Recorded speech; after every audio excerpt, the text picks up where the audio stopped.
사회복지 실천 과정에 대해서 좀 보겠습니다. 사회복지 실천 과정은 크게 5단계로 보실 수가 있어요. 학자마다 좀 분명한 차이가 분명히 존재를 할 겁니다.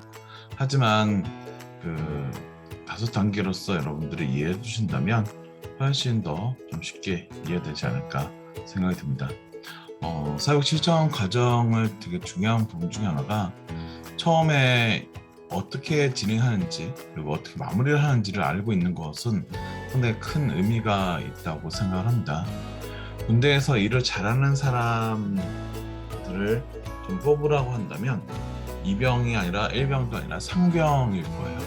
그 이유 중에 하나는 1년이라는 한 과정을 처음부터 끝까지 다 경험을 해봤기 때문에 처음에 어떻게 일을 시작해야 되고 어떻게 마무리를 해야 되는지 이 전반적인 과정들에 대한 것들을 알고 있어야지만 일에 대한 것들을 잘 하지 않을까 생각이 듭니다. 그래서 그 사회복지 실천 과정에 대한 처음부터 끝 단계에 대한 것들을 단계별로서 이해를 하시면서 사회복지 실천 현장에서는 각 단계가 딱딱딱 끝나는 것이 아니라 서로 이렇게 연결이 되어지면서 같이 진행이 되어지기 때문에 각 단계에 대한 것들을 이해를 하면서도 그 단계의 특성들에 대한 것들을 알고 그에 관련된 업무들을 진행하는 것들이 정말 필요하다라고 생각합니다.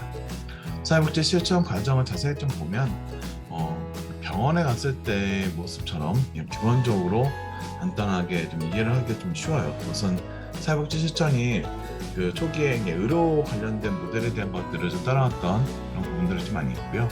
더 나아가서는 기본적인 전체적인 그 진행에 관련된 부분이 상당히 어떤 간에 좀 비슷한 맥락들에 대한 것들을 가지고 있기 때문에 그 과정들에 대한 것들을 한 번쯤 들으면 쉽게 이해할 수 있지 않을까 생각이 듭니다. 제일 번째 단계가 접수 단계이고요. 어떤 관련된 부분에 있어서 접수를 해야 되겠고, 그 다음에 그에 관련돼서 파악할 수 있는 사정 단계, 그리고 그걸 바탕으로 계획을 하고, 그 다음에 그것을 진행하고, 더 나가서는 그에 관련돼서 종결 및 평가하는 단계로 보실 수가 있어요. 그래서 접수, 사정, 계획, 개입, 그리고 종결 및 평가 이렇게 5단계로서 여러분들이 알아두시면 좀 더 좋지 않을까 생각이 좀 들어요. 먼저 접수 단계에서 좀 볼게요. 접수는 문제를 가진 사람들이 사회복지 분야를 찾아왔을 때 사회복지사가 그의 문제와 욕구를 확인하여 그것이 기관의 정책과 서비스에 부합되는지 여부를 판단하는 과정을 바로 접수 단계라고 보실 수가 있습니다. 그런 접수 단계에 있어서 가장 중요한 것은 클라이언트의 욕구와 문제를 분명하게 확인하는 것이 가장 중요하다고 볼 수가 있습니다. 그 접수를 통해서 그 기관에 적합한 서비스를 줄 수 있다고 판단되었을 때 사회복지사를 찾아온 사람이 바로 클라이언트가 되는 거죠. 그 접수의 그 주된 목표는 잠재적 클라이언트의 욕구가 클라이언트의 기관의 목적과 서비스 내용이 적합한지 아닌지를 판단하여 접수 욕구를 결정하고 개입 과정에 클라이언트가 최대한 참여하도록 유도하는 것들을 얘기를 합니다. 가장 중요한 것은 클라이언트의 문제와 욕구를 분명하게 하는 것에 있다고 볼 수가 있어요. 노인복지관에서 아동 관련된 서비스에 대한 것들을 하는 것은 일반적으로 좀 어렵죠.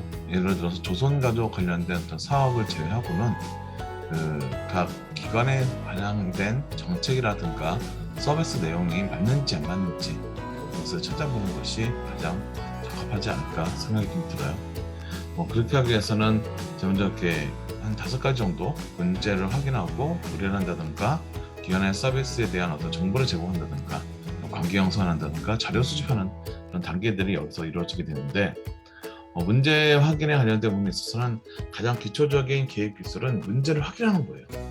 문제 확인은 우선 클라이언트가 지적하는 문제와 이와 관련된 드러난 감정에서부터 시작이 되어지고요.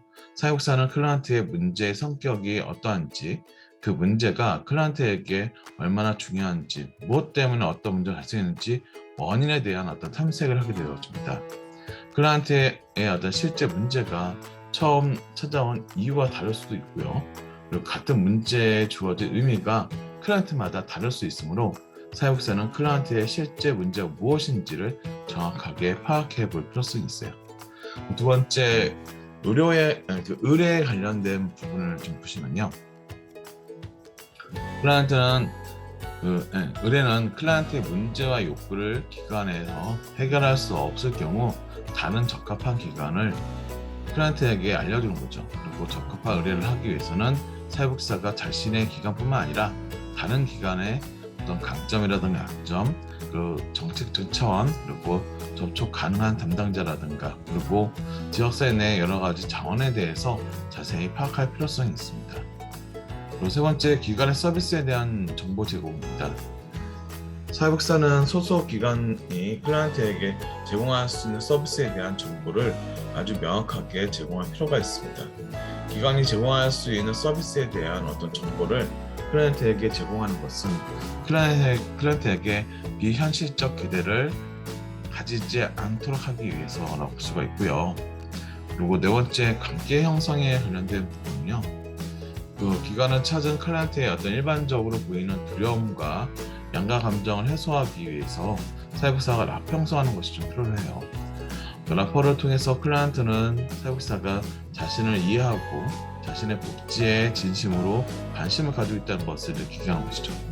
따라서 사육사는 클라이언트를 따뜻하게 이해하고 진정하도록 도와주는 의지가 있어야 하며 진실해야 한다는 것이 대표적인 특징이라고 볼 수가 있어요. 다섯 번째는 자료 수집에 관련된 부분이에요. 자료 수집은 클라이언트를 이해하고 분석하기 위해서 필요한 자료를 모으는 것을 얘기를 합니다.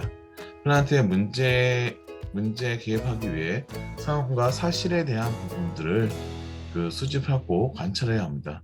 그리고 자료 수집의 정보는 클라이언트의 어떤 구두보고라든가 클라이언트가 작성한 어떤 양식, 심리 검사라든가 지능 검사라든가 클라이언트의 비언어적 행동, 그리고 중요한 타인과의 어떤 상호작용이라든가 가정 방문, 그리고 사육사의 어떤 직관 등에 대한 것으로서 볼 수가 있습니다. 자, 두 번째 단계에서는 사정은 문제가 무엇인지, 그럼 어떠한 원인 때문에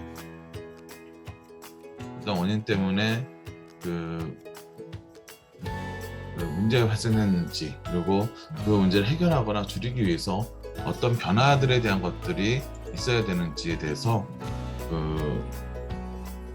파악하는 단계라고 보실 수가 있어요. 그 문제를 해결하거나 줄이기 위해서 무엇이 변화되어야 하는지에 대해 답하는 사회복 실천 과정의 핵심적 단계라고 보실 수가 있습니다. 사회복 실천 과정에서 무엇이 잘못되었는가에 대한 초점을 두는 것이 아니라 이들의 자원 동기라든가 강점, 능력을 모두 보기 때문에 진단이란 용어와 조금 다릅니다. 사정은 계속적으로 과정으로 서비스를 지원하는 과정 내내 계속되는 과정이라고 볼 수 있고요. 초기 과정에서 수집된 정보를 바탕으로 환경 속의 클라이언트를 이해하고 계획의 근거를 마련해야 하는 어떤 이중 초점에 대한 것들을 가지고 있어요. 사정의 가장 기본적인 되는 것은 자료 수집이 사육사와 클라이언트의 상호작용 속에서 이루어지므로 사정 역시 상호작용 속에서 클라이언트의 반응을 이해하며 진행되어야 합니다. 수집된 정보들을 이용하여 클라이언트의 상황을 이해하고 부분적 이해를 모아 전체적인 맥락에서 통합하여 사고하는 전개 과정이 포함되어진다고 볼 수가 있어요. 그렇게 하기 위해서는 클라이언트의 어떤 자원에 대한 어떤 기본적인 사정, 그리고 환경에 대한 사정, 그 다음에 클라이언트의 어떤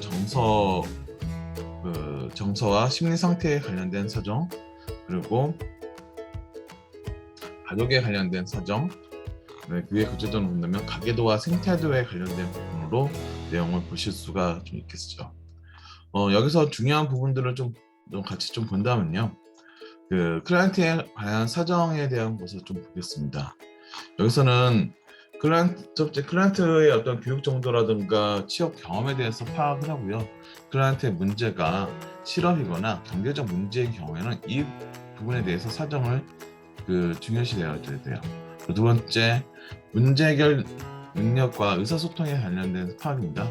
클라이언트가 과거에 어려운 문제를 해결해 본 경험이라든가 문제를 해결하기 위해서 동원했던 방법들이 대한 사정은 현재 문제 해결하는데 중요한 단서가 되어집니다. 그리고 세 번째, 개인적 자질과 성격에 대해서 파악하는 거예요. 클라이언트의 대인관계, 성격, 신체적 측면, 그리고 지적 능력이라든가 상대방에 임한 태도, 약속 시간을 지키는 것 등 매우 중요한 정보가 될 수가 있어요. 네 번째는 물리적, 재정적 자원의 소유에 대해서 파악을 해야 합니다. 주택이라든가 자동차, 저축 등에 대한 조사는 클라이언트에 대한 문제 해결에 대한 부분에 있어서 중요한 자원이 되어주고요. 반드시 평가되어야 합니다. 그리고 다섯 번째는 문제 해결에 대한 어떤 동기와 의지에 대한 파악을 파악해야 돼요. 문제 해결에 대한 클라이언트의 어떤 의지와 동기, 변화에 대한 긍정적이거나 적극적인 자세 등은 원조 과정에 의미가 있는 큰 자원이라고 보실 수가 있어요. 그리고 환경 속 인간의 관점을 봤을 때 개인에 대한 것도 봤다면 환경적인 측면도 같이 봐야겠죠. 환경적인 측면에 대한 사정은 클라이언트의 문제에 영향을 미치는 환경에 대한 사정은 중요한 사정 과정 중 하나로서 개인에 대한 환경의 어떤 적합성이라든가 부적합, 긍정적 면과 취약함 등에 대한 내용을 사정하는 거예요. 이러한 환경에서는 부부관계와 가족, 물론 친구라든가 친척, 이웃 등에 대한 포함되어 있는 사회 자원 체계들이 이에 속하고 그의 정신 건강이라든가 건강 서비스, 취업, 행정 조직 등에 대한 것들도 같이 또 포함이 되어지기도 합니다. 세 번째는 정서적이라든가 심리 상태에 대한 어떤 사정이에요. 지능이라든가 동기와 대체 행동의 유형이라든가 자기 개념, 불안이나 우울 정도, 그리고 일반적인 인성 등을 통합해서 표준화된 심리 검사를 통해 파악할 수가 있습니다. 하지만 이런 검사는 사회복사가 다 완벽하게 할 수 있는 것이 아니라 심리 상태에 대한 검사가 필요할 경우 심리학자에 대해서 의뢰를 하시면 전문성 있게 내용을 파악할 수가 있겠죠. 그리고 네 번째, 가족에 대한 사정입니다. 가족은 개인의 어떤 심리적인 어떤 안녕에 큰 영향을 미치는 가족의 여러 측면을 평가해야 합니다. 두 번째, 가족의 의사소통이에요. 가족 구성원 사이에서 이루어지는 어떤 감정과 생각의 상호 교환에 대한 어떤 평가가 이루어져야 되고요. 두 번째, 가족 구조에 대한 평가입니다. 가족 구성원 간의 어떤 경계라든가 하위 체계에 관련된 포함된 체계로서 가족의 어떤 기능, 구성원의 행동에 부재하는 가족 규범이라든가 구성원의 역할, 가족 내 권력의 균형, 가족 내역의 현재 가족에 미치는 영향 등에 대한 것도 파악하는 것이 필요하고요. 그 다음에 세 번째는 출산, 죽음, 결혼 등에 대한 가족 주기에 관련된 전환이 어떠했는지에 대한 것들 평가를 하는 거예요. 그리고 넷째, 가족 불화라든가 부모, 자녀 간의 관계의 어떤 문제, 구성원 간의 문제 등에 대해서 가족 갈등에 관련된 주요 문제를 평가를 하게 되어집니다. 이러한 관련된 부분을 봤을 때 가족에 관련해서 좀 더 자세히 보려면 가계도라든가 생태도 관련된 부분들을 이해해 주신 것이 좀 더 필요한데, 가계도는 3세대 이상에 걸친 가족 관계를 도표로 제시함으로써 현재 제시된 문제의 근원을 찾는 것으로서 가족 구성원을 도식하여 구성원에 대한 정보를 기록하고 관계를 기술하는 거죠. 생태도는 클라이언트 상황에 의미 있는 체계들과의 어떤 관계를 그림으로 표현함으로써 특정 문제에 대한 계획을 세우는데 매우 유용한 도구입니다. 우선 클라이언트와의 어떤 상황에 초점이 되는 가족 도표와 원 안에 표시를 하고 다른 의미에 있는 체계들과 가족 간의 관계를 선을 표시하기도 합니다. 클라이언트의 어떤 양육 환경과 유지 환경의 종류와 관계 이치, 그리고 체계사의 에너지의 흐름을 보여줌으로써 가족에 대한 현재 지역사의 자원이나 체계의 영향과 어떤 상호작용의 변화에 대한 것들을 파악할 수 있는 부분에 있어서 큰 도움이 된다고 볼 수가 있습니다. 세 번째 관련된 부분은 계획입니다.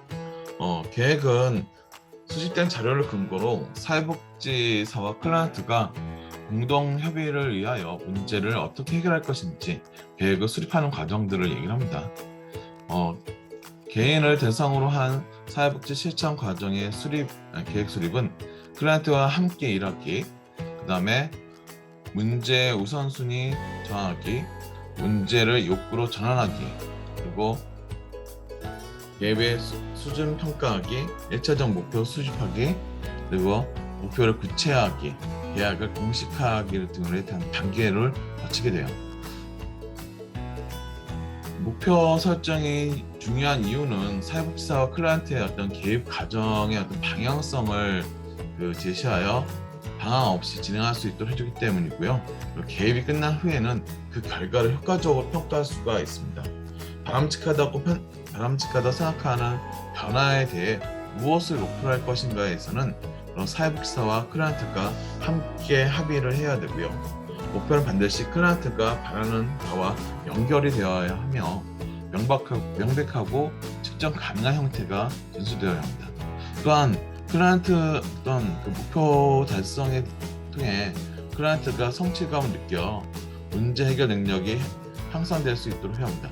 목표는 반드시 기관의 기능과 일치해야 하며 일치하지 않을 경우 기관의 어떤 다른 기관으로 의뢰에 대한 것들도 같이 고민해야 합니다.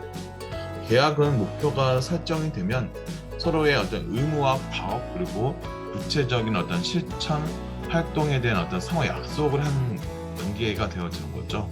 그래서 계약을 중요시하는 것은 계획 활동이 성공 여부는 클라이언트가 자기가 해야 할 일과 역할을 명확하게 인식하고 적극적 참여가 요구된다는 사실을 인정하는 데도 달려 있어요. 계약은 클라이언트로 하여금 문제 해결 과정에서 자신이 수동적인 존재가 아니라 중심적인 역할을 하며 사회복지사와 동등한 인격을 받는다는 사실을 일깨워주기도 합니다. 자, 개입에 있어서는 개입은 사회복지 실천 과정에서 개입은 사회복지사와 클라이언트가 상호 합의된 계획을 구체적으로 행동으로 실천하는 어떤 단계라는 것이죠. 그리고 개입 단계에서는 문제 해결을 위해 변화 전략을 수립하고 교육이라든가 자원 연결 등을 통해 클라이언트의 어떤 변화를 창출하고 그리고 지속적인 감정을 통해 변화를 유지하고 평가하는 것이 중요합니다. 사회복지사의 개입 활동을 클라이언트 자신에 대한 어떤 직접적인 개입과 클라이언트를 제외한 체계들에 대한 어떤 간접적 개입으로 나눠서 설명을 할 수가 있어요. 클라이언트의 문제 해결과 목표 달성을 위해서 사회복지사의 구체적인 개입 역할은 중재자라든가 조력자, 교사, 중재자, 옹호자 등에 대한 것들이 있어요. 중재자의 역할을 서비스나 자원을 연결해주는 역할로서 사회복지사는 지역사회의 어떤 기관과 자원에 대한 어떤 충분한 정보와 지식을 가지고 있어야 합니다. 그리고 조력자의 역할은 클라이언트가 자기 스스로 문제를 해결할 수 있는 능력을 기르고 필요한 자원을 찾아낼 수 있도록 돕는 것을 의미합니다. 교사의 역할은 클라이언트에게 새로운 어떤 정보나 지식 그리고 기술을 배울 수 있도록 도와주고 직접 가르치고 하는 역할을 하는 것을 얘기하고요.